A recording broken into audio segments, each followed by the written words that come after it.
नमस्कार, यो AB news खबरको संकेत हो। तपाई अहिले एबी न्यूज एट 2 मा हुनुहुन्छ। म एलिजा लामिछाने। प्रारम्भमा मूल खबर। प्रदेश 1 मा नयाँ मुख्यमन्त्री नियुक्ति प्रक्रिया अघि बढाइयो। प्रदेश प्रमुख खापुङद्वारा पुस 24 गते भित्र दाबी पेश गर्न आह्वान।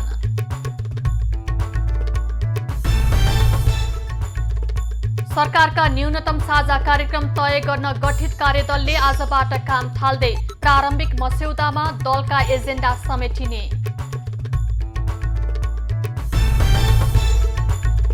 अंग्रेजी नयाँ वर्ष 2023 आजबाट सुरु। विश्वभर विभिन्न कार्यक्रम गरी स्वागत गरिँदै।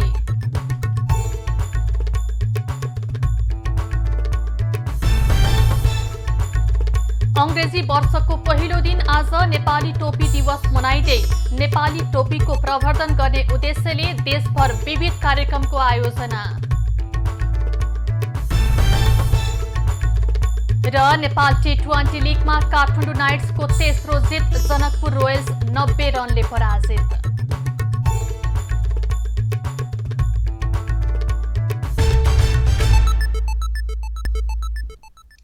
अब खबरको सिलसिला प्रारम्भ गरौं। सरकार गठनको लागि आह्वान सम्बन्धी प्रसंगबाट। प्रदेश 1 को मुख्यमन्त्री नियुक्त गर्नको लागि पुस 24 गते आइतबार बेलुकी 5 बजे भित्र दाबी पेश गर्न समय सीमा दिइएको छ। प्रदेश प्रमुख परशुराम खापुङले संविधानको धारा 168 को उपधारा 2 बमोजिम सरकार गठनको दाबी पेश गर्न आह्वान गरेका हुन्। उक्त संवैधानिक प्रावधान अनुसार प्रदेश सभामा कुनै पनि दलले स्पष्ट बहुमत प्राप्त नगरेकाले अब उपधारा 2 अनुसार प्रदेश सभामा प्रतिनिधित्व गर्ने 2 वा 2 भन्दा बढी दलहरूको समर्थनमा बहुमत पुर्याएर मुख्यमन्त्री नियुक्तिको लागि दाबी पेश गर्न भनिएको छ। सरकारका न्यूनतम साझा कार्यक्रम तय गर्न गठित कार्यदलले आजदेखि प्रारम्भिक मस्यौदाको काम सुरु गर्ने भएको छ। उपप्रधान तथा अर्थमन्त्री विष्णु पौडेल नेतृत्वको कार्यदलले सबै दलको तर्फबाट आएका विषयलाई समावेश गर्दै प्रारम्भिक खाका तयार गर्ने भएको हो। गठबन्धनमा आबद्ध 7 दलले शनिबार नै पार्टीगत रूपमा एजेन्डा निर्धारण गरिसकेका छन्। जनताले राहत पाउने र लागू गर्न सकिने कार्यक्रम मात्रै साझा कार्यक्रममा समेट्ने दलको तयारी रहेको छ। त्यस्तै आर्थिक सुधारका कामलाई पनि प्राथमिकतामा राखिने सत्ता साझेदार दलको भनाइ छ। सरकारी सेवा प्रवाह चुस्त बनाउने, भ्रष्टाचार न्यूनीकरण गर्ने लगायतका विषय पनि सत्तारूढ दलका प्राथमिकतामा छन्। 5 दिनभित्र कार्यदलले तयार पारेको मस्यौदालाई दलका शीर्ष नेताले अन्तिम रूप दिने बताइएको छ। नेकपा एकीकृत समाजवादीको स्थायी समिति बैठक आज पनि जारी छ। पार्टी केन्द्रीय कार्यालय शान्तिनगरमा जारी बैठकले सरकारमा जाने वा नजाने बारे औपचारिक निर्णय गर्ने बताइएको छ। एमाले अध्यक्ष ओली सहितको समर्थनमा माओवादी अध्यक्ष पुष्पकमल दाहाल प्रधानमन्त्री बनेपछि सरकारलाई दिने समर्थन र सहभागिताको विषयलाई टुङ्गो लगाउन बैठक बोलाइएको हो। बैठकले पार्टीको आगामी योजना र कार्यक्रमका विषयमा समेत निर्णय गर्ने नेताहरूले बताएका छन्। स्थायी समिति बैठक सकिए लगतै पोलिट ब्युरो बैठक र केन्द्रीय समिति बैठक बोलाउने तयारी गरिएको छ।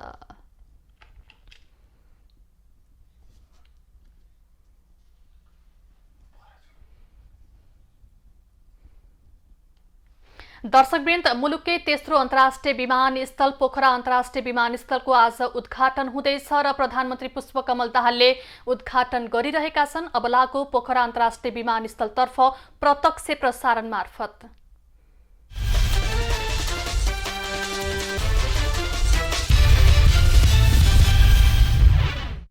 आजको अवस्था एउटा टुरिस्ट एउटा पर्यटन आउँदा म्याक्सिमम 5 दिन बस्छ र उले एभरेज खर्च गर्छ $55। त्यसरी अगाडि बढ्न सक्दैन। त्यसैको हुनाले भोलिका दिनमा यहाँ आउने पर्यटक कमसेकम 2 हप्ता बसोस्, त्यसले कमसेकम $1000 कति हो 2-4 हजार खर्च गर्न सकोस्। त्यसरी लान सकियो भने यो तपाईँ हामी सबैको सपना साकार हुन्छ। किनभने त्यसबाट बल्ल हाम्रो आर्थिक उन्नतिको सुरुवात हुन्छ। यस अर्थमा म प्रधानमन्त्रीसँग भारतसँग डायलग गरेर एयर रुट चाँडै स्थापित गर्नु पर्यो। प्रदेश सरकारको क्षेत्र नहुँदै पनि यो बीचमा हामीले यहाँको नगर महानगरपालिका, यहाँको नागरिक समाज र उड्डयनसँग पनि र हाम्रो पर्यटन मन्त्रालयको कोअर्डिनेसन गरेर एउटा समिति समेत बनाएर सहजीकरण गरेर यो दिन आजको एक दिन यो 1 जनवरी टार्गेटलाई सफल पार्नको लागि हामी सबै लाग्यौँ। मलाई लाग्छ यदि महानगर त्यसरी नतातेको भए, यदि महानगरलाई नछोएको भए, यदि महानगरलाई यो कुराको बोध नभएको भए यो किसिमको चाहिँ जनसागर पनि हुन गाह्रो थियो। यो हाम्रो पुँजी हो, यसैलाई लिएर फेरि अगाडि बढौँ। मेरो अनुरोध यही छ। र अर्को म लामो समय लिन्न प्रधानमन्त्री, म पनि जाँदै वाला मुख्यमन्त्री हो। मभन्दा पहिला मुख्यमन्त्री अगाडि हुनुहुन्छ। हाम्रो सपना, हाम्रो प्रदेशको सपना, धेरै कुराहरू हामीले अगाडि बढाएका छौँ। आगामी सरकारले त्यसलाई नेतृत्व देला, तर केही हामीले गर्न सकेका छैनौँ। यहाँहरूको समक्ष राख्न चाहन्छु। पहिलो, हाम्रो यो प्रदेशको लाइफ लाइन भनेको त्रिवेणीदेखि कोरला सडक भनेको, त्यो त्रिवेणीदेखि तुङ्कीवासम्मको 8 किलोमिटर। अघिल्लो सरकार त थाक्यो। मै आइसकेपछि पनि धेरै गर्दा अहिले निकुञ्जमा गएर बसेको छ। निकुञ्जको व्यथा उहाँलाई पनि थाहा छ। र तपाईँले अब इमिडिएट त्यो कमसे कम गरिदिनु भयो भने ठेक्का जान्छ, पैसाको कमी रहन्छ। हुलाकी सडकको बजेट पनि तमाम रहेछ, मैले बुझेँ। त्यो एउटा तपाईँले खोलिदिन सक्नुभयो।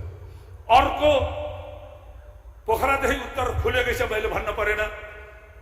खैरेनीदेखि भेमासन छ, भिमादबाट चाहिँ झ्यालबास भन्ने जुन छ, त्यसलाई हामीले म आइसकेपछि, यो सरकार आइसकेपछि अघिल्लो सरकारले त्यसलाई फिक्स गर्न सकेको अवस्था थिएन वा भ्याएन। मैले चाहिँ डेढगाउँदेखि झ्यालबास नै यो कोरला त्रिवेणीको अङ्ग भनेर हामीले त्यसलाई डिसाइड गरेर एउटा पाटो चाहिँ ठेक्कामा लगाएको छ। बाँकी छ त्यसलाई पनि केन्द्रले पिकअप गरिदिनुहोस्। कमसे कम सर्ट एकदम फास्ट ट्र्याक भनेको हाम्रो यही हुन्छ, मेरो निवेदन। त्यति मात्र होइन, हाम्रो यहाँ माथि भेडाबारीमा अन्तर्राष्ट्रिय स्तरको हामीले एउटा फुटबल रिसर्च सेन्टर बनाउने भनेर हिजैको सरकारदेखि योजना छ। तर फिफाले यो ठेक्का जान्छ भन्दा अहिलेसम्म भएको अवस्था छैन। त्यो पनि यहाँलाई म निवेदन गर्न चाहन्छु। त्यस्तै एउटा अन्तर्राष्ट्रिय स्तरको सम्मेलन केन्द्र हामीसँग जग्गा छ यो सुलीडाँडा, त्यहाँ एउटा अन्तर्राष्ट्रिय स्तरको सम्मेलन केन्द्र बनाउन सक्यौँ भने आज काठमाडौँमा पनि एउटा अन्तर्राष्ट्रिय सम्मेलन केन्द्रको अभाव छ। भोलि जुन उद्देश्यले यो भएको छ त्यो पर्यटनलाई त्यो अन्तर्राष्ट्रिय केन्द्रले पनि हामीले सेवा पुऱ्याउँ, त्यो पनि म निवेदन गर्न चाहन्छु। त्यति मात्रै होइन, अन्तर्राष्ट्रिय क्रिकेट मैदानको कल्पना गऱ्यौँ हामीले, तर हामीसँग पैसा रहेन, हामीले अगाडि बढाउन सकेनौँ। त्यस्तै यो राजधानी मात्रै नभइकन प्रदेशकै एउटा विकासको आधार फेवातालको संरक्षण र सम्वर्धन र सौन्दर्यीकरणको कुरो छ। त्यो पनि हामीले त्यो 20 करोडले केही हुनेवाला छैन। अहिले अलिकति चाहिँ लाइनमा आएको छ, केन्द्रीय सरकारले पिकअप गरोस्। घडी हेरिरहनु भएको छ, अब म छुट्याउँछु। र त्यसबाट हुनाले यी 2-4वटा चिजहरू तपाईँ प्राइम मिनिस्टर हुँदाखेरि गर्नुहुन्छ भन्ने मलाई पूर्ण विश्वास छ। गर्नुपर्छ हो कि ताली लाउनुहोस् तपाईँले पर्छ। त्यस भएको हुनाले हाम्रा फेरि अन्त्यमा यी 2टा कुराहरू छन्।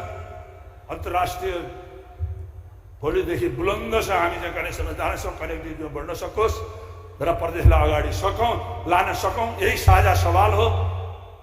प्रदेश सरकारलाई निश्चित रूपमा तपाईँको सहयोग प्राप्त हुनेछ भन्ने कुराहरू राख्दै अन्त्यमा म मित्र राष्ट्र चीनतिर फर्कन चाहन्छु। तपाईँहरूले दिनुभयो, राम्रो गर्नुभयो, धन्यवाद। बढाइदिनु भएको छ, धन्यवाद। त्यो जुन 25% अनुदान र 75% लोन जुन भनिएको छ, त्यो 75% पनि अनुदानमा कन्भर्ट गरिदिनको लागि गण्डकी प्रदेशका जनताको तर्फबाट हार्दिक अपिल गर्दै यहाँहरू बीचबाट बिदा हुन चाहन्छु। धन्यवाद। धन्यवाद मुख्यमन्त्री कृष्णचन्द्र पोखरेलज्यू। यस अन्तर्राष्ट्रिय विमानस्थलको प्रयोग कसरी गरेर भोलिका दिनमा यहाँका सम्भावनाहरू के छन् भनेर म जाँदैको मुख्यमन्त्री हो भन्दै उहाँले आफ्ना कुराहरू राख्नु भएको छ। र सरकार निरन्तर रहन्छ, व्यक्तिहरू जाने आउने हुन्, त्यसकारणले विकास र समृद्धिका कुराहरू निरन्तर जारी नै रहने छन् भन्ने आशा हामी आगामी सरकारहरूबाट पनि गर्न सक्छौँ। उहाँले पनि अघिल्लो सरकारले गरेका कामहरू विरासतमा पाउनु भएको थियो र अगाडि बढ्नु भएको थियो। अब म छोटो मन्तव्यका लागि ICAO Asia Pacific regional director mister Tao Ma, I would like to request him for deliver his speech.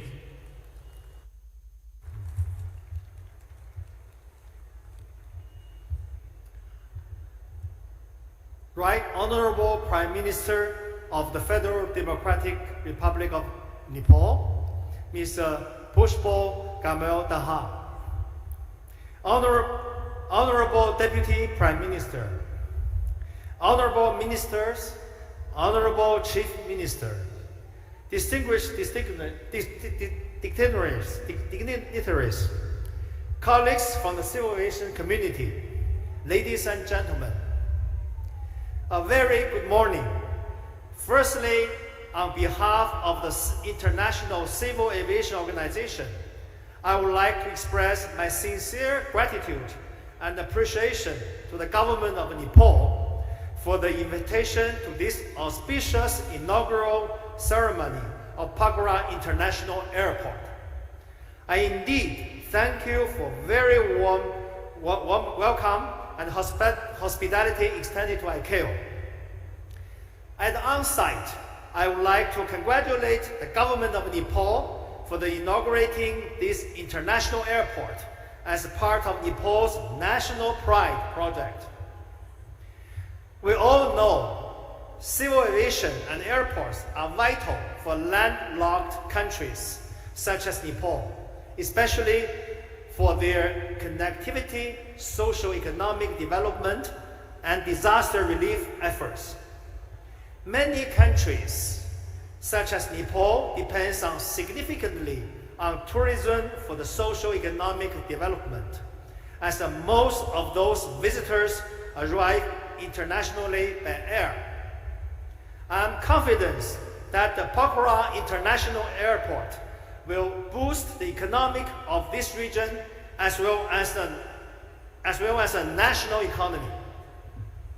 I am indeed happy to learn that the Civil Aviation Authority of Nepal has certified Pokhara International Airport in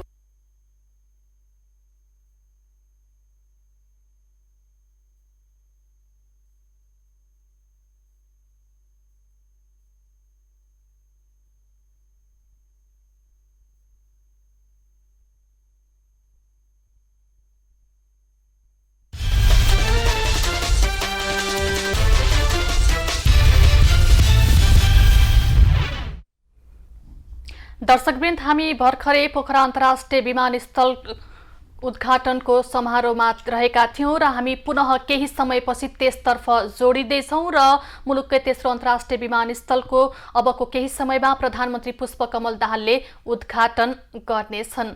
अब लागौं बाँकी खबरतर्फ। Gregorian पात्रो अनुसार आजदेखि ईस्वी सम्वतको नयाँ वर्ष सन् 2023 सुरु भएको छ। येशू ख्रीष्टको जन्म भएको वर्षदेखि पादरी ग्रेगोरियनले सुरु गरेकाले यसलाई ग्रेगोरियन पात्रो भन्ने गरिएको हो। यो पात्रो अनुसारको चाडपर्व मान्नेले आज एक आपसमा शुभकामना आदान प्रदान गरी मनाउँछन्।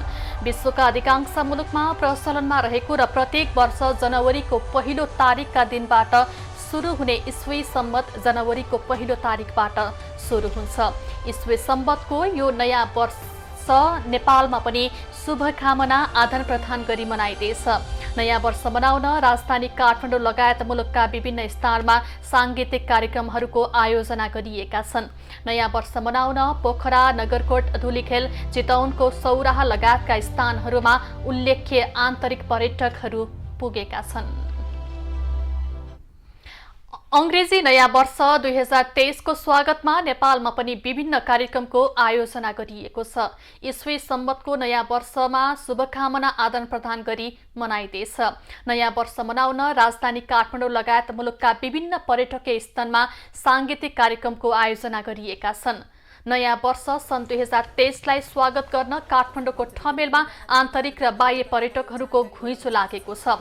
शनिबार बेलुकी न्यू इयर इभको अवसरमा ठमेल उल्लासमय बन्यो।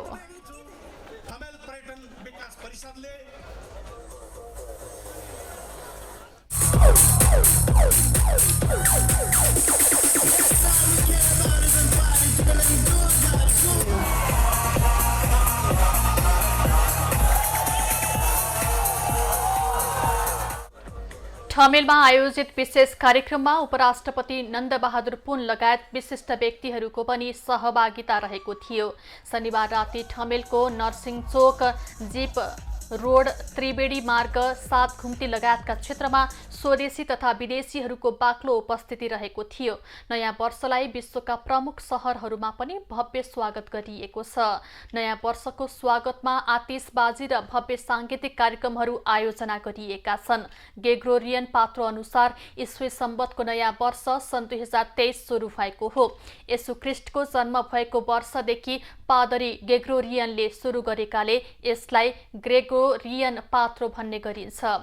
विश्वका अधिकांश मुलुकमा प्रचलनमा रहेको ईस्वी सम्वत प्रत्येक वर्ष जनवरी 1 तारिकका दिन नयाँ वर्षको आरम्भका रूपमा भव्यताका साथ मनाइन्छ। मौलिकता, सम्पदा, धरोहरको संरक्षण, राष्ट्रिय पोसाक, झण्डा, स्वाभिमानको पहिचान भन्ने नारासहित 10औं राष्ट्रिय पोसाक एवं टोपी दिवस मनाइएको छ। आइतबार अंग्रेजी नयाँ वर्षको दिनमा काठमाडौँ सहित देशभरका विभिन्न स्थानमा राष्ट्रिय पहिचान झल्कने कार्यक्रम सहित राष्ट्रिय पोसाकहरू लगाएर 10औं राष्ट्रिय पोसाक एवं टोपी दिवस मनाइएको हो।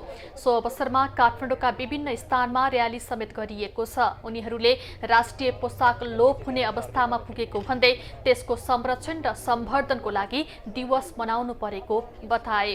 कार्यक्रममा राष्ट्रिय पोसाक संरक्षण अभियान नेपालका संयोजक राजनन्द माण्डवीले 10 वर्षदेखि राष्ट्रिय पोसाक दिवस र टोपी दिवस मनाउँदै आएको बताए। उनले विश्वमा रहेका नेपालीहरूलाई पनि स्मरणार्थ यो दिवस मनाउने गरिएको बताए।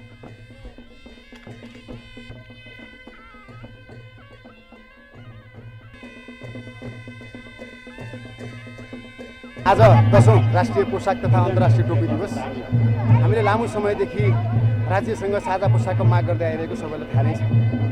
हामी जो देशको एउटा साझा पोसाकको माग गरिरहेका छौँ, यो 10औं वर्ष हो।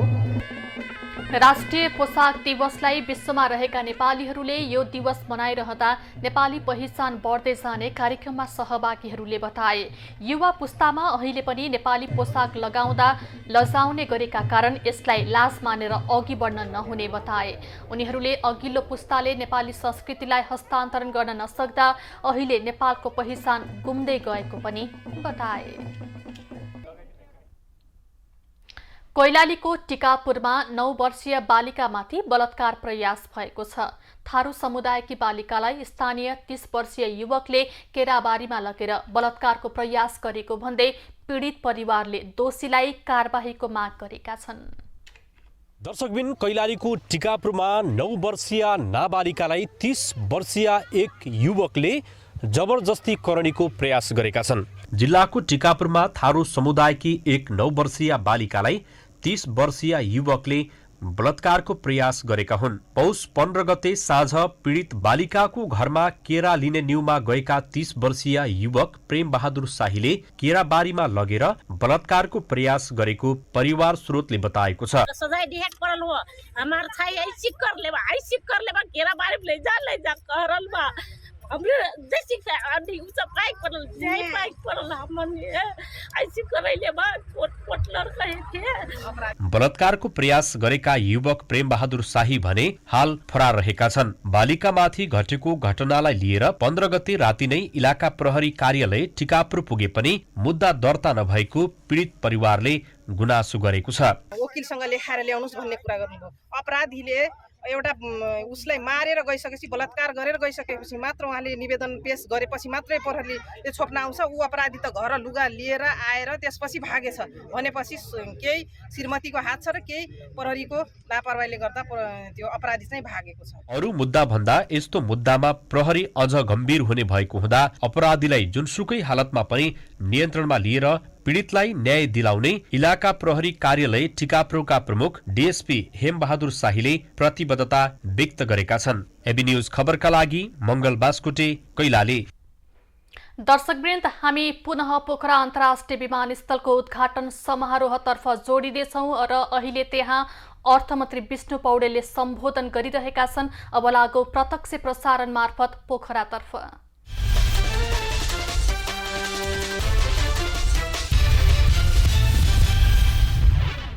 यस अवसरमा म आदरपूर्वक स्मरण गर्न चाहन्छु र यो विमानस्थल निर्माणका लागि यसको औपचारिक शुभारम्भ गर्न शिलान्यास गर्नका लागि तत्कालीन प्रधानमन्त्री केपी शर्मा ओलीज्यूले यो चाहिँ विमानस्थलको शिलान्यास गरेर निर्माणको प्रक्रियालाई अगाडि बढाउनु भएको प्रसङ्ग पनि यस अवसरमा म आदरपूर्वक स्मरण गर्न चाहन्छु। विमानस्थल बनेको छ, अबको चुनौती यो विमानस्थलको अधिकतम र उच्चतम सदुपयोग हामीले कसरी गर्न सक्छौँ, यो प्रश्न हाम्रा सामनेमा उपस्थित भएको छ। एउटा नयाँ माइलस्टोन हामीले गाडेका छौँ, निर्माण कार्य सम्पन्न भएको छ। अब हाम्रा सामनेमा यो विमानस्थलको सही र भरपूर सदुपयोग, यो हाम्रा सामनेको नयाँ कार्यसूची, नयाँ एजेन्डा बनेको छ। म खास गरिकन नागरिक उड्डयन प्राधिकरणलाई भन्न चाहन्छु, वास्तवमा यो विमानस्थलको भरपूर सदुपयोग गर्नका लागि, यहाँबाट अन्तर्राष्ट्रिय उडानहरू सुनिश्चित गर्नका लागि प्रभावकारी पहलहरू होस्, त्यसका निम्ति गर्नुपर्ने पूर्व कार्यहरू समयमै गरियोस् भनेर म हार्दिकतापूर्वक आग्रह गर्न चाहन्छु। र यस प्रयोजनका लागि यो विमानस्थललाई पूर्ण क्षमतामा सञ्चालन गर्नका लागि र यहाँ विदेशी पर्यटकहरूको ओहिरो लाग्ने परिस्थिति निर्माण गर्नका लागि आएकाहरूले गर्ने हर प्रयासमा सरकारका तर्फबाट, विशेष गरी अर्थ मन्त्रालयका तर्फबाट पनि कुनै सहयोगको आवश्यकता पर्छ भने त्यो सहयोग यो क्यानलाई, नागरिक उड्डयन प्राधिकरणलाई उपलब्ध हुनेछ भनेर म विश्वास दिलाउन चाहन्छु।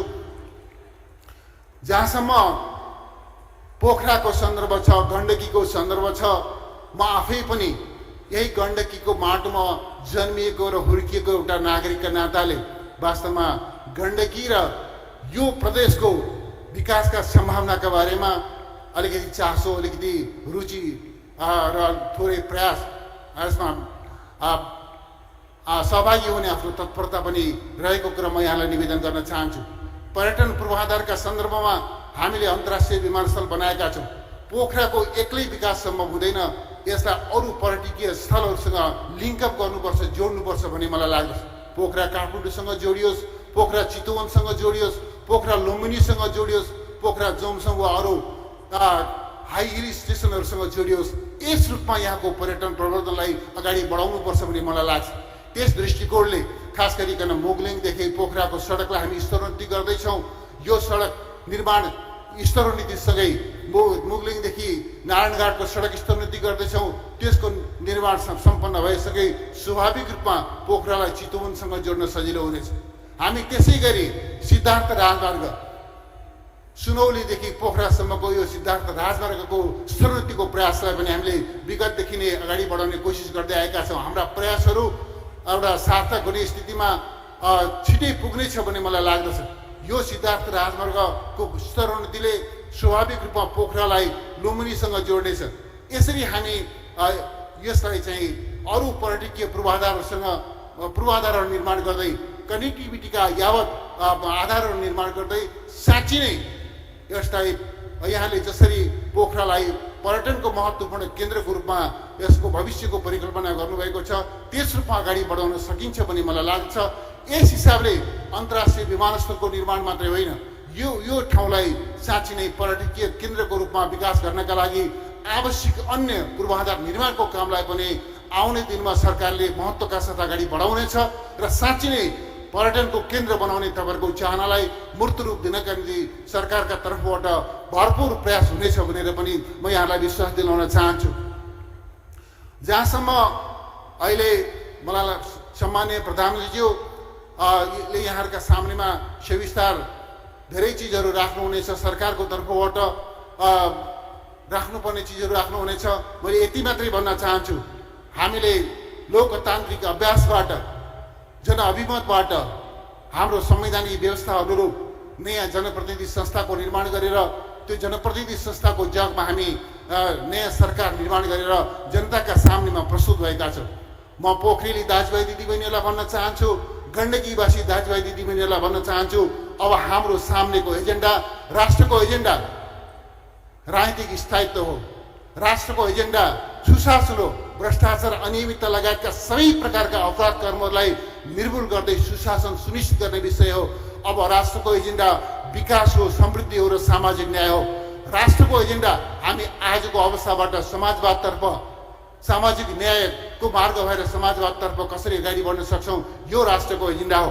म यहाँसँग हार्दिकतापूर्वक आग्रह गर्न चाहन्छु, यो सरकार राजनीतिक स्थायित्वलाई सुनिश्चित गर्दै, यो सरकार राजनीतिक स्थायित्वलाई सुनिश्चित गर्दै भ्रष्टाचार, कमिसन तन्त्र लगायतका यावत व्यक्तित्वहरूको डङ्गुरलाई सफा गर्दै, सुशासन सुनिश्चित गर्दै विकास, समृद्धि र सामाजिक न्यायको मार्गबाट समाजवादतर्फ अविचलित भएर दृढताका साथ अगाडि बढ्नेछ र त्यसमा कुनै कसैले केही चुनौती खडा गर्न सक्ने छैन भन्ने पनि म यहाँलाई विश्वास दिलाउन चाहन्छु। त्यसर्थमा म आग्रह गर्न चाहन्छु, यो कार्यक्रमका माध्यमबाट समस्त देशवासीहरूलाई पनि आग्रह गर्न चाहन्छु, राजनीतिक स्थायित्व, विकास, समृद्धि र सुशासनतर्फ हामी अविचलित रूपमा अगाडि बढ्नेछौँ र यो अभियानमा साथ दिनु सबै देशवासीहरूको, सबै राजनीतिक दलका, सबै नागरिकहरूको पनि साझा दायित्व हो भन्ने मलाई लाग्दछ। त्यस हिसाबले अगाडि बढ्नका लागि पनि म सबैमा हार्दिकतापूर्वक आग्रह गर्न चाहन्छु। खास गरी कास्केली र गण्डकी प्रदेशका दाजुभाइ दिदीबहिनीहरूसँग म हार्दिकतापूर्वक आग्रह गर्न चाहन्छु। जहाँसम्म अहिले हाम्रा सामनेमा केही समस्याहरू पनि छन्, खास गरी अर्थतन्त्रमा केही समस्याहरू देखिएका छन्, म खास गरी आर्थिक जगतका विभिन्न विधाका सबै नागरिकहरूलाई, सबै पेसाकर्मीहरूलाई, सबै व्यवसायहरूलाई आश्वस्त तुल्याउन चाहन्छु। हाम्रा सामनेमा अर्थतन्त्रका क्षेत्रमा केही समस्याहरू देखिएका छन्, तर ती समस्याहरू हाम्रो काबु बाहिर छैनन्। हामी यो विश्वासको साथमा, यो दृढ निश्चयको साथमा अगाडि बढिरहेका छौँ कि हाम्रा सामनेका समस्याहरूलाई हामीले चिनेका छौँ, हामीले तीलाई चिर्नेछौँ र हाम्रो अर्थतन्त्रलाई लयमा फर्काउनेछौँ। सुदृढ र सुगठित ढङ्गले सबल अर्थतन्त्र निर्माणको दिशामा दृढताका साथ अगाडि बढ्नेछौँ भन्ने यो दृढता पनि म यस अवसरमा यहाँसँग राख्न चाहन्छु। र खास गरी यो पोखरा अन्तर्राष्ट्रिय विमानस्थल, यसको भरपुर सदुपयोग भएर यसको चाहिँ भरपुर प्रयोगका माध्यमबाट यसले पनि देशको अर्थतन्त्रलाई सबल, सुदृढ र सुगठित तुल्याउनका निम्ति महत्त्वपूर्ण योगदान दिनेछ भन्ने आशा र अपेक्षा गर्न चाहन्छु। यिनै भनाइहरूका साथमा फेरि एकपटक गण्डकी प्रदेशका समस्त दाजुभाइ दिदीबहिनीहरूलाई, कास्की र पोखराका सबै दाजुभाइ दिदीबहिनीहरूलाई हार्दिक बधाई ज्ञापन गर्दै, यहाँहरूप्रति सम्मान व्यक्त गर्दै आफ्नो संक्षिप्त भनाइ यही अन्त्य गर्छु। धन्यवाद, नमस्कार। धन्यवाद उप प्रधानमन्त्री एवं अर्थमन्त्री विष्णु पौडेलज्यू। उहाँले समस्याहरूलाई प्रष्ट रूपमा राख्नु भएको छ। देश साँच्चै भ्रष्टाचार र कुशासनमा गाडिएको छ, त्यसलाई डङ्गुर छ, त्यसलाई हटाउँछु भन्नुभएको छ र नयाँ नेतृत्वले देशमा सुशासन, समृद्धि र विकासको जनताको चाहनालाई पुरा गर्नेछ। यसै गरी उहाँले यो घडीमा पूर्व पर्यटन मन्त्री र कास्केली जनताका प्यारा नेता स्वर्गीय रविन्द्र अधिकारीलाई सम्झिनु भएको छ। हामी पनि सबै एकचोटि स्वर्गीय रविन्द्र अधिकारीज्यूलाई सम्झौँ र उहाँको यहाँप्रतिको योगदानलाई सम्मानपूर्वक ताली बजाएर हामी पनि कदर गरौँ र जनले सम्झिने काम गर्नुभएको छ। यसको लागि सविस्तार रूपमा उप प्रधानमन्त्री तथा अर्थमन्त्रीज्यूले आफ्ना कुराहरू राख्नु भएको छ। देशको आर्थिक अवस्थालाई पनि उहाँले प्रष्ट बुझाएर राख्नु भएको छ र यसलाई निवारण गर्ने कुरा गर्नुभएको छ। अब हामी यो अन्तर्राष्ट्रिय विमानस्थल निर्माणका क्रममा योगदान गर्नुहुने धेरै महानुभावहरू हुनुहुन्छ, उहाँहरूलाई हामी यहाँ आजै यसै स्थानमा हाम्रा प्रमुख अतिथिज्यूबाट कदरपत्र प्रदान गर्नेछौँ भने अन्य व्यक्तिहरू पनि हुनुहुन्छ, उहाँहरूलाई हामी बिस्तारै प्रदान गर्दै जानेछौँ। म सबैको नाम लिँदै जानेछु। यहाँहरूले आफ्नो कदरपत्र लिनको लागि समयलाई ख्याल गर्दै अलिकति छिटो गरिदिनु होला। धेरैजना व्यक्तिहरू हुनुहुन्छ। पोखरा अन्तर्राष्ट्रिय विमानस्थल निर्माणमा योगदान पुर्याउनु हुने पूर्व संस्कृति, पर्यटन तथा नागरिक उड्डयन मन्त्री एवं प्राधिकरण सञ्चालक समितिका अध्यक्षज्यूहरूको योगदानको उच्च कदर गर्दै सम्मान गर्न गइरहेका छौँ। सबैभन्दा पहिले म प्रमुख अतिथि, आजका यस कार्यक्रमका प्रमुख अतिथि सम्माननीय प्रधानमन्त्री पुष्पकमल दाहाल प्रचण्डज्यूलाई कदरपत्र प्रदान गरिदिनु हुन अनुरोध गर्न चाहन्छु र भोलिन्टियर साथीहरूलाई कदरपत्र अगाडि ल्याइदिनु होला। सबैभन्दा पहिला पूर्व संस्कृति, पर्यटन तथा नागरिक उड्डयन मन्त्री एवं प्राधिकरणका सञ्चालक समितिका अध्यक्ष माननीय श्री पृथ्वी सुब्बा गुरुङज्यू।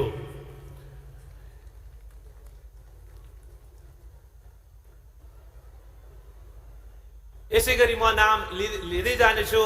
यसै गरी पूर्व संस्कृति, पर्यटन तथा नागरिक उड्डयन मन्त्री एवं प्राधिकरण सञ्चालक समितिका अध्यक्ष माननीय श्री जीवन बहादुर शाहीज्यू।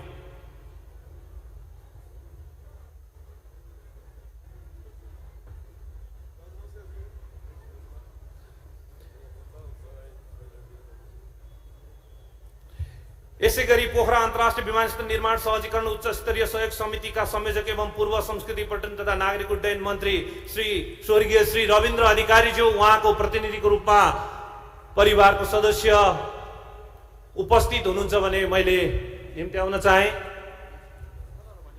यसै गरी पूर्व संस्कृति पर्यटन तथा नागरिक उड्डयन मन्त्री एवं प्राधिकरण सञ्चालक समिति अध्यक्ष माननीय श्री योगेश कुमार भट्टराईज्यू,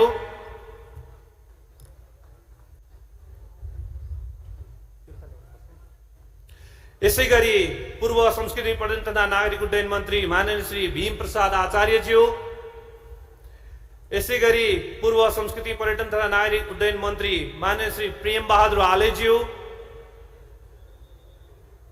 पूर्व संस्कृति पर्यटन तथा नागरिक उड्डयन मन्त्री श्री जितेन्द्र नारायण देवज्यू, यसै गरी पूर्व संस्कृति पर्यटन तथा नागरिक उड्डयन मन्त्री श्रीमान दीपक चन्द्र अमात्यज्यू,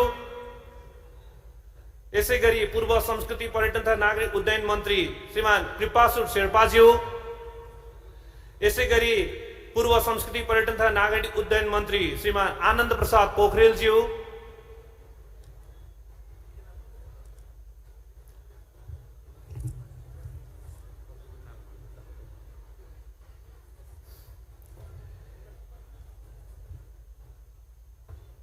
यसै गरी पूर्व संस्कृति पर्यटन तथा नागरिक उड्डयन मन्त्री दिनानाथ गिरिज्यू,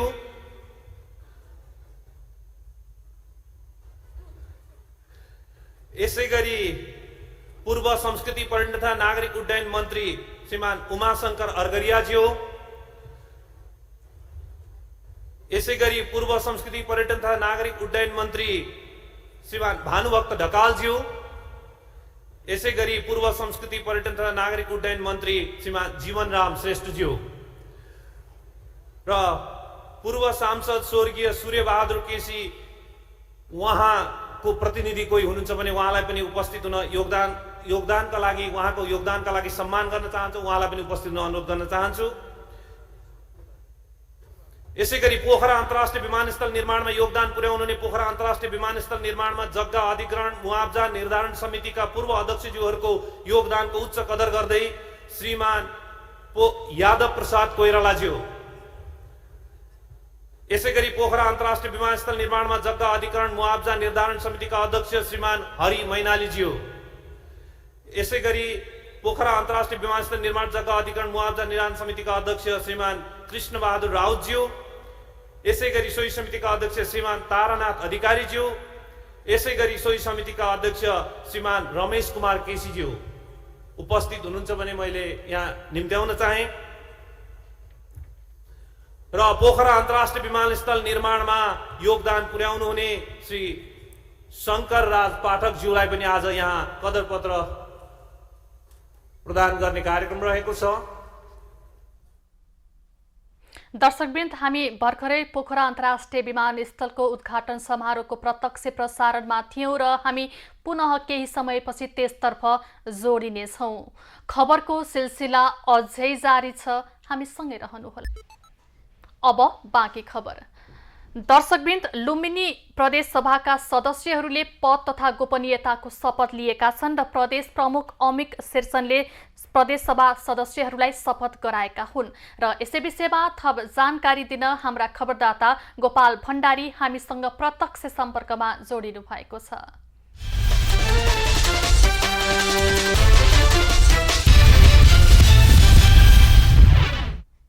गोपाल, लुम्बिनी प्रदेश सभाका सदस्यहरूले पद तथा गोपनीयताको शपथ लिएका छन्, यस विषयमा विस्तृतमा जानकारी गराउनुहोस्। एलिजा, अहिले हामी दाङको देउखुरी जहाँ लुम्बिनी प्रदेशको प्रदेश सभाको कार्यालय छ, अहिले भर्खरै लुम्बिनी प्रदेश सभाका 87 जना प्रदेश सभा सदस्यहरूले अहिले आफ्नो पदको शपथ लिइसक्नु भएको छ र प्रदेश प्रमुख अमिक शेरचनले केही बेर अगाडि यही सभा हलमा उहाँहरू 87 जनालाई शपथ गराउनु भएको थियो र शपथ ग्रहण समारोहमा यहाँ रहेका अधिकांश प्रदेश सभा सदस्यज्यूहरूले नेपाली भाषामा शपथ ग्रहण गर्नुभएको छ भने 9 जना प्रदेश सभा सदस्यज्यूहरूले आफ्नो मातृभाषामा शपथ ग्रहण गर्नुभएको छ र शपथ ग्रहण गराए लगत्तै प्रदेश प्रमुख अमिक शेरचनले यहाँ लुम्बिनी प्रदेश सभाका 87 जना प्रदेश सभा सदस्यज्यूहरू मध्येबाट ज्येष्ठताका आधारमा गुल्मी 2-1 का प्रदेश सभा सदस्य दिल्लीराज भूषाललाई ज्येष्ठ सदस्यको रूपमा प्रदेश यहाँका अध्यक्ष चयन नहुन्जेलसम्मका लागि जिम्मेवारी प्रदान गर्नुभएको छ र ज्येष्ठ सदस्य दिल्लीराज भुषालले आफ्नो जिम्मेवारी लिनुभएको छ र यसरी सम्पूर्ण प्रदेशसभा सदस्यहरूलाई शपथ ग्रहण गराइसकेपछि प्रदेश प्रमुख अमित शेरचनले प्रदेशसभा सदस्यहरूलाई लुम्बिनी प्रदेशसभाको लोगो, नेपालको संविधान र प्रदेशसभाका महत्त्वपूर्ण कागजातहरू प्रदान गर्नुभएको छ र अहिले भर्खरै प्रदेशसभाबाट हामीले देखिरहेका छौँ मान्य सदस्यज्यूहरू शपथ ग्रहण गरेर फर्किसक्नु भएको छ र हामीले देखिरहेका छौँ मान्य सदस्य सन्तोष पाण्डे हुनुहुन्छ। हामी थोरै कुरा गर्न गइरहेका छौँ। यस अगाडि पनि उहाँ लुम्बिनी प्रदेशसभा सदस्यको सभामा एउटा युवा सभासदको रूपमा प्रदेश सभाको रूपमा रहिसक्नु भएको छ। थोरै कुराकानी गर्न गइरहेका छौँ। स्वागत छ यहाँलाई। धन्यवाद। जसरी अहिले दोस्रो पटक लुम्बिनी प्रदेश सभामा यहाँको उपस्थिति भइरहेको छ र लुम्बिनी क्षेत्रका आम जनताको विकासका लागि यहाँको के एजेन्डा छ? अब एजेन्डा हाम्रो पहिलो अब यो दाङमा प्रदेश सभाको सचिवालय प्रदेश सभा भइसकेपछि अब हाम्रो एजेन्डा भनेकै लुम्बिनी प्रदेश विशेष गरी पर्यटनको लागि बनेको राष्ट्र हो र हामीले यो दाङ जिल्ला र हामी रूपन्देहीका लुम्बिनी, हामी कपिलवस्तुका तिलौराकोट, हामी कपिलवस्तुका के अरे हाम्रो नवलपरासीका देवदह, त्यसलाई मिलाएर हामीले के भन्छौँ प्रमुख पर्यटनका केन्द्रका रूपमा, प्रमुख पर्यटकीय प्रदेशका रूपमा यसलाई चिनाउनेछौँ भन्ने जनताको लागि पहिलो काम।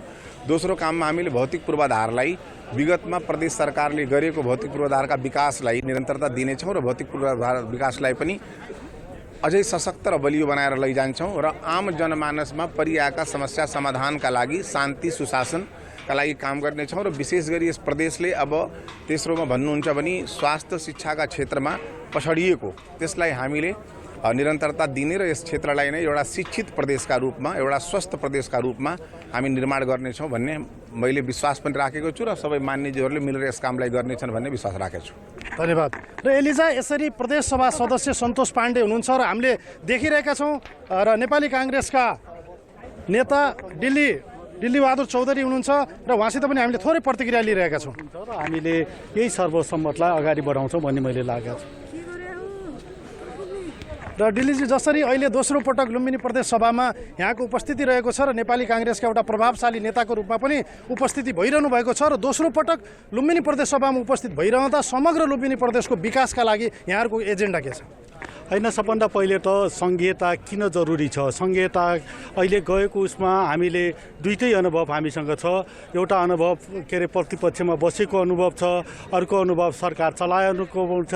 दुईटैको मिश्रण गरेर लुम्बिनी प्रदेशलाई बचाउनु छ, लुम्बिनी प्रदेशलाई सङ्घीयतालाई डह्रो रूपमा अगाडि बढाउनु छ, सङ्घीयताको मर्म र भावनालाई बुझाउनु छ, यसको औचित्य पुष्टि गर्नु छ। सबभन्दा पहिलो जिम्मेवारी हामी त्यो पुरा गर्छौँ।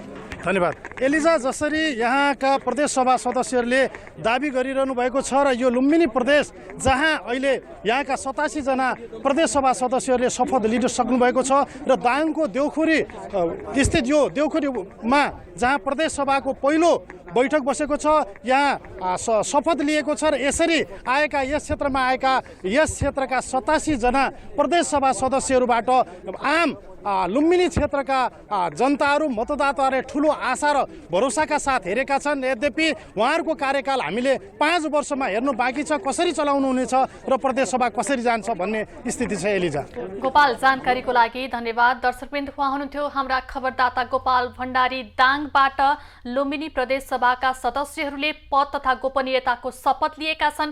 हामीलाई यसै विषयमा जानकारी गराउँदै हुनुहुन्थ्यो। अब लागौँ बाँकी खबरतर्फ। अपराध नियन्त्रणको लागि सप्तरीको अति विकट मानिने बेल्हीमा आज सशस्त्र प्रहरीले बीओपी स्थापना गरेको छ। कुल 92,68,000 लागतमा सप्तरीको बलान बिहुल गापा 4 बेल्हीमा एक कार्यक्रमका बीच मध्य प्रदेशका सशस्त्र प्रहरी प्रमुख डीआईजी गणेश ठाडा मगरले उद्घाटन गरेका हुन्। भारतीय सिमाना लौकाहासँग जोडिएको बेल्ही नाकाबाट हुने तस्करी रोक्न पोस्टले भूमिका खेल्नेछ। कम्पोनेन्ट बीओपी यसको उद्घाटन र परिचालनले गर्दाखेरि यो बीओपीको संरचनाहरूको कारणले गर्दाखेरि यी सबै खाले सीमा अपराधलाई नियन्त्रण गर्न, निस्तेज गर्न र त्यसको विरुद्धमा परिचालित हुनको निम्ति बहुत महत्त्वपूर्ण एउटा चाहिँ भूमिका निर्वाह गरेको छ। सशस्त्र प्रहरी निरीक्षक वसन्त कटुवालको नेतृत्वमा 65 जना सुरक्षाकर्मी उक्त बीओपीमा रहने गरी पोस्ट स्थापना गरिएको हो। खबरको सिलसिला अझै जारी छ, हामी सँगै रहनुहोला। दर्शकवृन्द, पोखरा अन्तर्राष्ट्रिय विमानस्थलको आज उद्घाटन हुँदैछ र अहिले प्रधानमन्त्री पुष्पकमल दाहालले उद्घाटन गरिरहेका छन्। अब लागौं प्रत्यक्ष प्रसारण मार्फत पोखरातर्फ।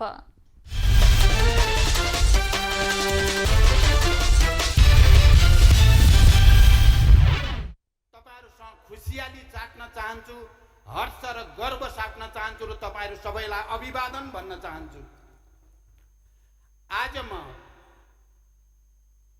नेपाल सरकारको प्रधानमन्त्रीको रूपमा तेस्रो पटक कार्यभार सम्हालेको 1 हप्ता बित्न नपाउँदै मेरो आफ्नै जन्म जिल्ला कास्कीको यो सुन्दर र रमणीय पर्यटकीय नगरीमा यो ऐतिहासिक विमानस्थल उद्घाटन समारोहमा सहभागी हुन पाउँदा विशेष हर्ष र गर्वको महसुस भएको छ। मैले शान्ति सम्झौतामा आएदेखि नै र संघीय लोकतान्त्रिक गणतन्त्रको पहिलो प्रधानमन्त्री भएदेखि नै लगातार पोखरा अन्तर्राष्ट्रिय विमानस्थल निर्माणको बारेमा कास्कीका जनप्रतिनिधिहरू, यहाँका विभिन्न राजनीतिक दलका नेताहरू, कार्यकर्ताहरू, बुद्धिजीवीहरू, उद्योग व्यवसायीहरू र आम जनतासँग निरन्तर संवाद अन्तर्क्रिया गर्दै आएका ती दिनहरू म स्मरण गरेको छु।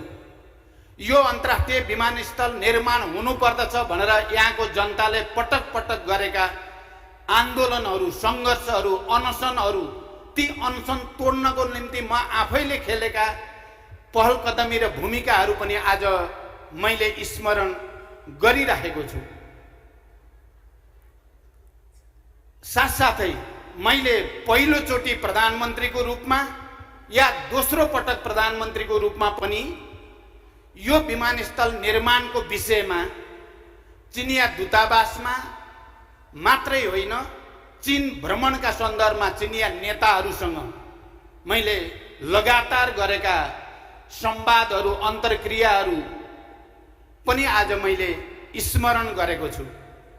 तपाईहरुसँगै हामी सबैका सपना यो अन्तर्राष्ट्रिय विमानस्थल निर्माण होस्, राम्रोसँग गुणस्तरीय रूपमा निर्माण होस् र यसले हाम्रो समग्र आर्थिक विकासमा एउटा नयाँ योगदान पोखराले गर्न सकोस्। यसै पनि पोखरा नेपालकै एउटा पर्यटकीय केन्द्रको रूपमा विश्वभरि परिचित त छँदैछ, तर त्यसको संवर्धन र प्रवर्धनको निम्ति आजको जमानामा आवश्यक पर्ने भनेको कनेक्टिभिटी हो। भौतिक पूर्वाधार र जोड्ने संरचनाहरू नै हो।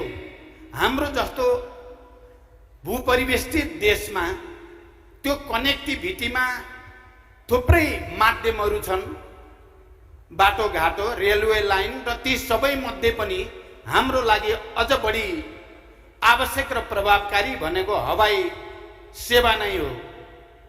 र त्यस क्रममा यसले कनेक्टिभिटीको क्षेत्रमा जुन योगदान यो पोखरा अन्तर्राष्ट्रिय विमानस्थलले अब गर्दैछ आजदेखि, त्यसले यस जिल्लाको, यस महानगरको र सिँगै राष्ट्रको पनि आर्थिक विकासमा महत्त्वपूर्ण योगदान हुने कुरामा कसैले पनि दुई मत राख्दैन।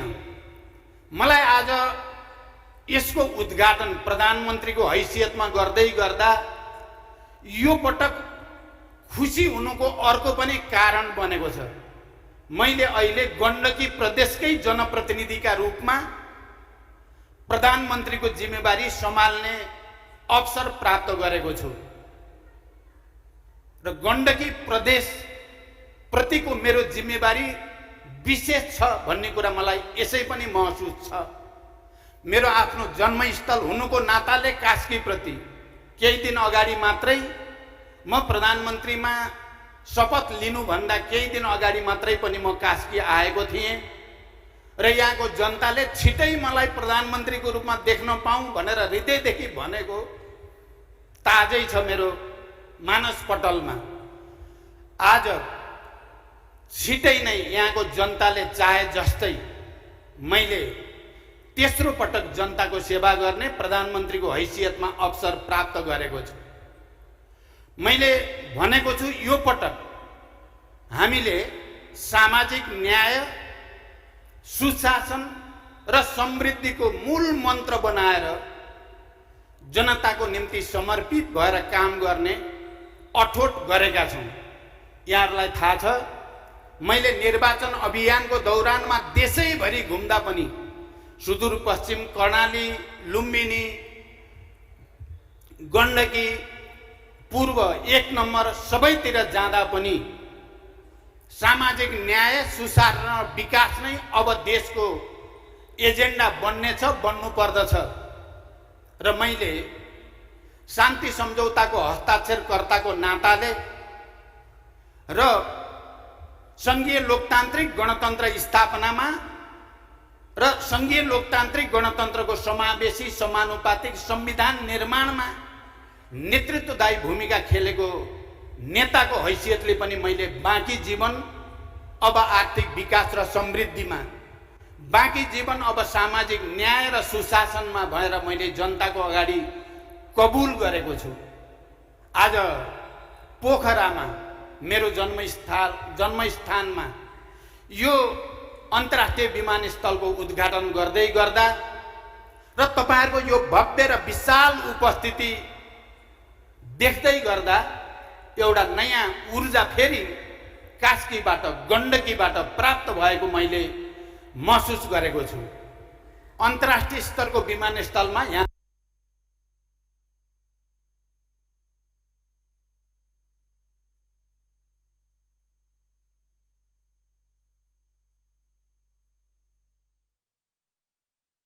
हामी भर्खरै पोखरा अन्तर्राष्ट्रिय विमानस्थलको उद्घाटन समारोहको प्रत्यक्ष प्रसारणमा थियौं र आज पोखरा अन्तर्राष्ट्रिय विमानस्थलको प्रधानमन्त्री पुष्पकमल दाहालले उद्घाटन गर्दैछौं।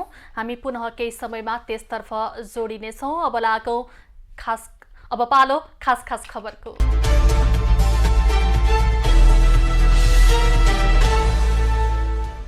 प्रधानमन्त्री पुष्पकमल दाहालले नेपाल र नेपालीको उन्नति र बृहत्तर समृद्धिको लागि सामूहिक संकल्पको आह्वान गरेका छन्। ईस्वी सम्वत 2023 को अवसरमा शुभकामना दिँदै उनले सबैमा सुख, शान्ति र समृद्धिको कामना समेत गरेका छन्।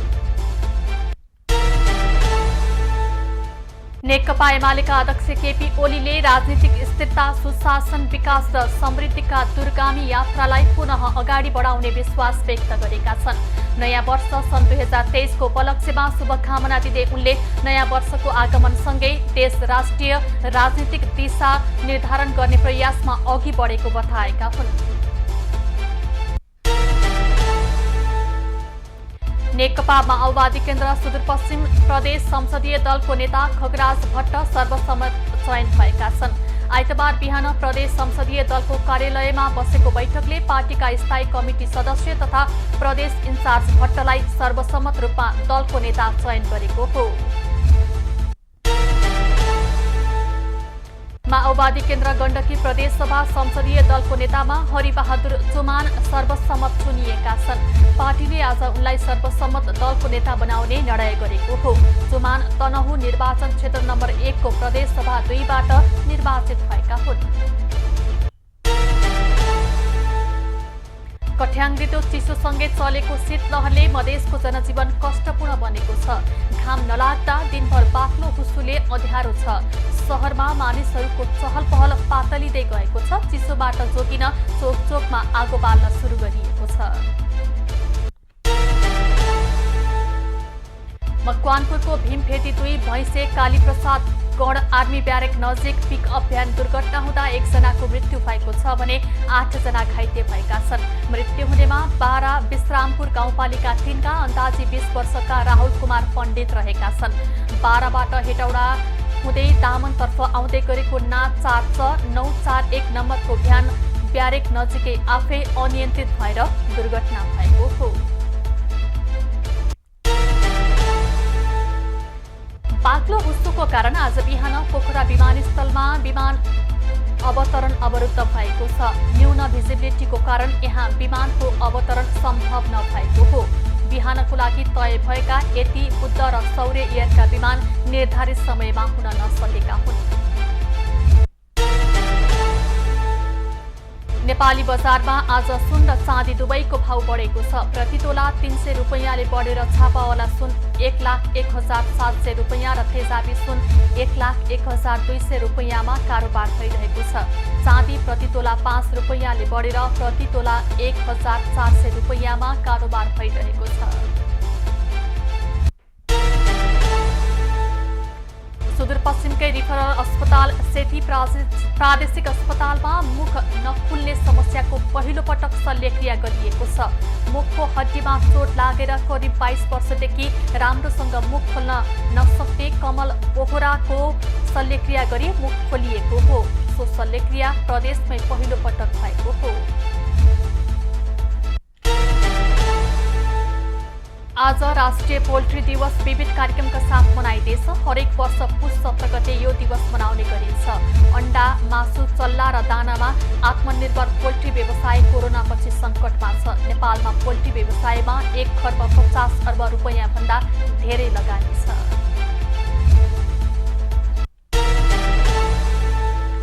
त्रिभुवन विश्वविद्यालयले जाडो बढेसँगै आजदेखि हिउँदे बिदा दिएको छ। त्रिवी अन्तर्गतका आङ्गिक र सम्बन्धन प्राप्त क्याम्पसमा आजदेखि हिउँदे बिदा दिएको हो। त्रिवी कार्यकारी परिषदले आजदेखि बढीमा 22 दिन हिउँदे बिदा दिने निर्णय गरेको हो। बिदा समयमा पठन पाठन बन्द हुने र प्रशासनिक कार्य भने सञ्चालन हुनेछ।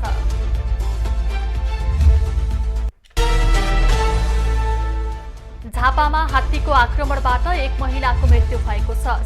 शिवशताब्दी 11 को बच्चा बगरमा जंगली हात्तीको आक्रमणबाट कृष्णमाया भण्डारीको मृत्यु भएको हो। घर भत्काउन थालेपछि बाहिर निस्केकी उनलाई हात्तीले आक्रमण गरेको हो।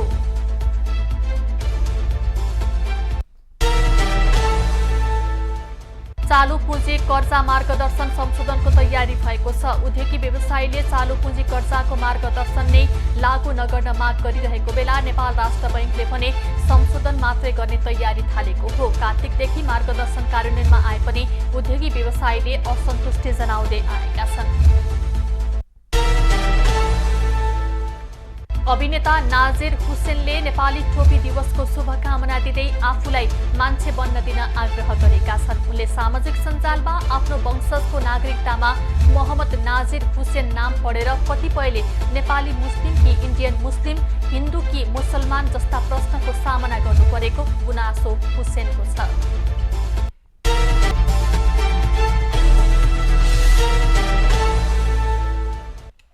अब पालो एबी न्यूज एट मौसमको।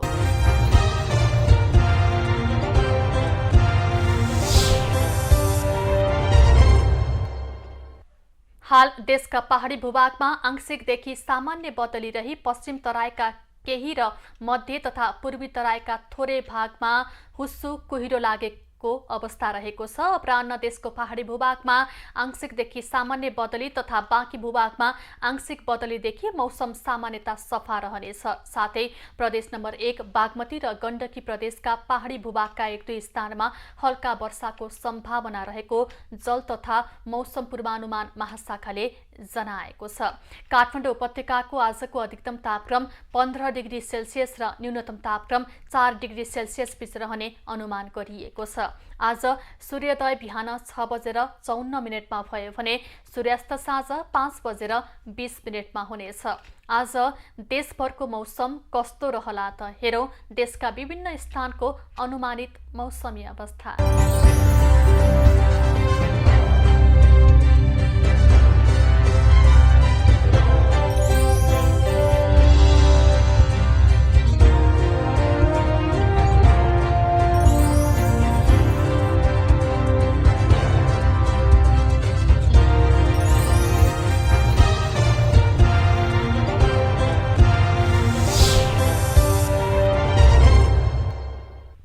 अहिलेलाई खबरको क्रम यति नै। एबी न्यूज खबरका यी सहित अन्य विस्तृत खबरको लागि www.abnews.tv लगइन गर्न सक्नुहुनेछ। युट्युब, फेसबुक र ट्विटरमा पनि हामीलाई फलो गर्न सकिनेछ। खबरभित्रको खबरको लागि हेर्दै रहनुहोला एबी न्यूज खबर। नमस्कार।